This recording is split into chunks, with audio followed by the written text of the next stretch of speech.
Muy bien. El tipo registro, como dijimos, es el más importante de los tres tipos que vamos a ver hoy. Es un tipo de datos estructurado que permite almacenar información heterogénea. Si miramos en este cuadro nos vamos a dar cuenta cómo podemos clasificar los tipos de datos que hemos visto hasta el momento y vamos a notar que este caso en particular es diferente, nos permite guardar información de forma diferente que todos los anteriores. Por ejemplo, nosotros tenemos los enteros, los reales, los booleanos, los chars, y ahora acabamos de sumar los enumerados, los subrangos, y son todos tipos de datos simples. Tipos de datos simples significa que puedo almacenar en un momento determinado un solo valor posible. ¿Sí? A diferencia de ellos, tenemos, por ejemplo, las pilas y las filas, que son tipos de datos estructurados, pero dentro de los estructurados son homogéneos. ¿Sí? Esto significa que dentro de una pila o dentro de una fila, lo único que puedo guardar son valores enteros. Puedo guardar muchos, pero son todos enteros. ¿Sí? El mismo caso es para los arreglos y los archivos. Yo puedo decir, es un array of integer, es un array of real, es un array of char, ¿bien? O en este caso, de un enumerado determinado, de un subrango determinado, todo esto lo podría hacer, pero siempre un arreglo determinado va a permitir guardar un conjunto de datos, pero todos iguales. ¿Sí? Lo mismo pasa con los archivos. Decimos file of integer y esto significa que el archivo va a tener un conjunto de números enteros. Por lo tanto, es estructurado homogéneo. El registro, el record, es estructurado pero heterogéneo.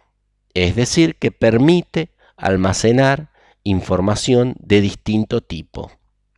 Bien, por eso es que tiene características de estructura totalmente diferentes a las otras estructuras que hemos visto hasta ahora. Vamos a avanzar un poco más en el tema. El registro entonces, al permitirnos tener información heterogénea, nos permite almacenar distintos tipos de datos en la misma estructura. Distintos tipos de datos significa datos con, además, distintos significados. Son distintos tipos, son distintas cosas, son distintos significados. Al tener distintos significados, esto determina que requiere que podamos identificar uno de los datos con respecto al otro. Cuando hablamos de datos dentro de lo que es un registro, normalmente se lo plantea como campo, nombre de campo o elemento. Entonces, cada elemento, cada campo puede ser diferente. Bien, permite información diferente. Por lo tanto, para cada uno se brinda un identificador, algo que nos permite identificarlo, y el tipo que le corresponde. Recordemos que, por ejemplo, para indicar lo que eran un elemento dentro de un arreglo, lo que hacíamos era subindicarlo con una posición determinada. En este caso, como no todos los elementos son del mismo tipo, no puedo subindicarlos con una posición, porque son todos diferentes. Lo que hago es indicarlos con un identificador. Cuando los indico con un identificador, en base al identificador que es, me doy cuenta de qué dato estoy hablando. Y por lo tanto, además, cada identificador tiene un tipo asociado. Entonces, veamos un ejemplo. Acá tenemos el tipo fecha. Decimos que el tipo fecha es un record y el record cierra con un end. Bien, el record cierra con un end. Dentro de la fecha tenemos tres campos: día, mes y año. En este caso particular dijimos que los tres son enteros. Esto es puramente casual. Este es integer y este es integer. Cada uno podría ser cualquier tipo. ¿Sí? En este ejemplo, ahora cuando definimos una fecha, vamos a tener una división entre el día, el mes y el año. Vamos a seguir con este ejemplo para seguir comprendiendo cómo es el caso. Acá tenemos de nuevo el tipo fecha y definimos una variable, var fecha de vencimiento de tipo fecha. ¿Sí? Entonces podemos decir fecha de vencimiento se vuelve 4 del 10 de 2008. No, no lo podemos decir. Esto no se puede decir. La forma de decirlo es llegar hasta cada uno de los campos que son de tipos de datos básicos. En este caso, si tengo fecha de vencimiento, voy a tener tres campos, día, mes y año. Por lo tanto, deberé decir fecha de vencimiento punto día se vuelve 4. Fecha de vencimiento punto mes se vuelve 10.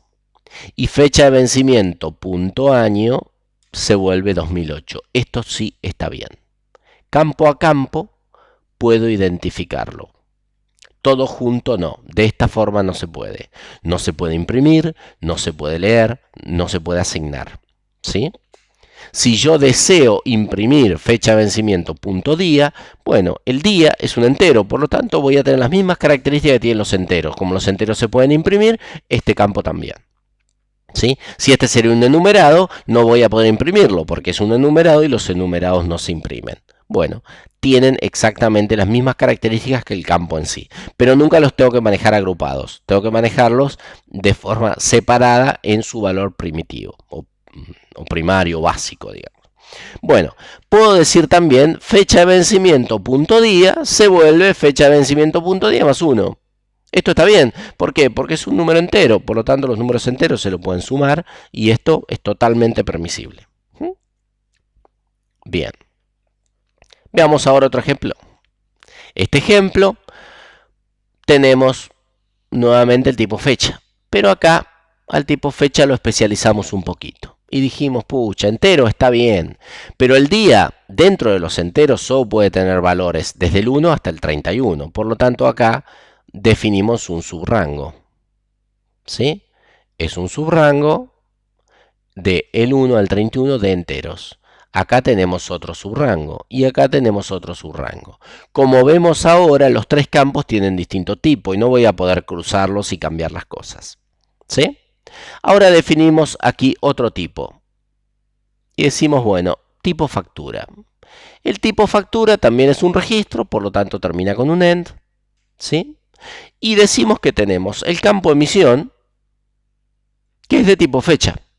Entonces la emisión, al ser una fecha, va a tener día, mes y año.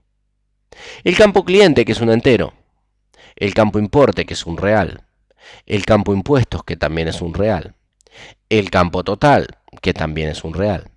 Y el campo vencimiento, que vuelve a ser una fecha. ¿Sí? Por lo tanto, tiene adentro día, mes y año. Finalmente, estos son todos tipos. Lo que defino aquí es una variable.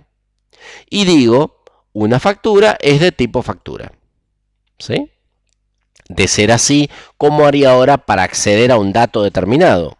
Bueno, para acceder a un dato se hace de esta forma.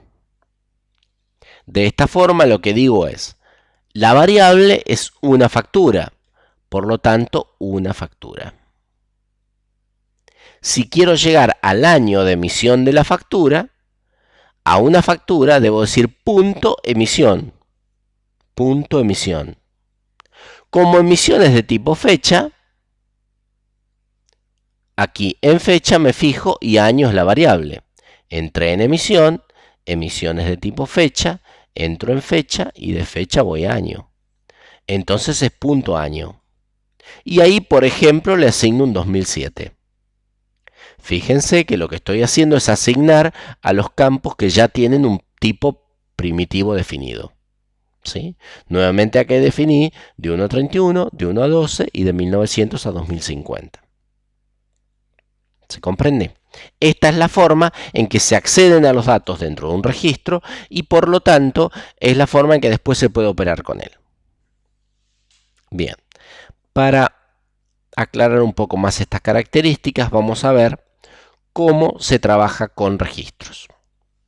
El registro se puede utilizar dentro de qué tipo de estructuras que ya hemos visto. ¿Se puede definir un registro dentro de un entero? No, porque es primitivo. Integer, real, char, boolean, enumerado, subrango, son todos primitivos. No puedo definir un registro dentro de ellos. Las pilas y las filas son de enteros. Por lo tanto, tampoco puedo definir un registro dentro de ellos. ¿Dentro de un arreglo puedo definir un registro? Sí. Yo hasta ahora decía array of integer, array of char, array of boolean. Ahora puedo decir array of fecha. Y dentro de fecha, es decir, dentro de cada celda del registro, perdón, del arreglo, dentro de cada celda del arreglo, voy a poder tener, si digo que es array of fecha, voy a poder tener un punto día, un punto mes y un punto año. ¿Sí? Se identifican así, diciendo punto, nombre del campo.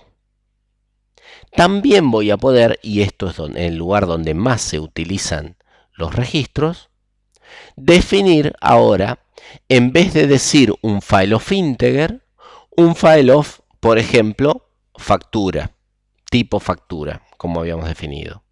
Al definir un file of tipo factura, voy a poder leer del archivo variables de tipo factura y dentro de ello tendré todas las fechas, los importes, los números de cliente, etc.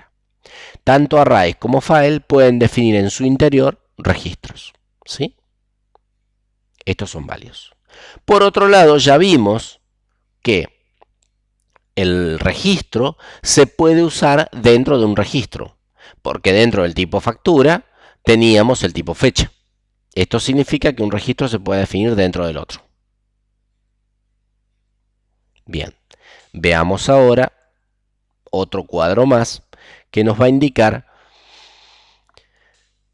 qué tipo de datos puedo utilizar dentro de un registro.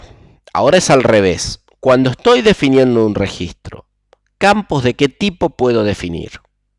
Bueno, vimos que pueden ser enteros, hicimos un ejemplo, también podría ser char, boolean, real, subrangos y enumerados. Son todos los tipos que ya vimos. Dentro de un registro no puedo definir una pila o una fila. No es válido. ¿Bien? Si bien se puede hacer, no tiene sentido. Dentro de un registro sí puedo tener un arreglo. Sí puedo tener un arreglo. ¿Sí? Dentro de un registro puedo definir un arreglo de 1 a 2 dimensiones, lo que haga falta, y trabajar con él. Dentro de un registro no puedo definir un archivo. El archivo es una estructura más grande, externa a los registros. Un archivo puede ser de registros, pero un registro no puede contener archivos. ¿Sí? Y por último, un registro se puede utilizar dentro de otro. Eso también lo vimos. Y era el caso al revés. Fecha se usa dentro de tipo factura y tipo factura usa el registro fecha. Por lo tanto, esto también es válido. Entonces, dentro de un registro puedo utilizar un registro, utilizar un arreglo o utilizar una definición de tipo básico de Pascal.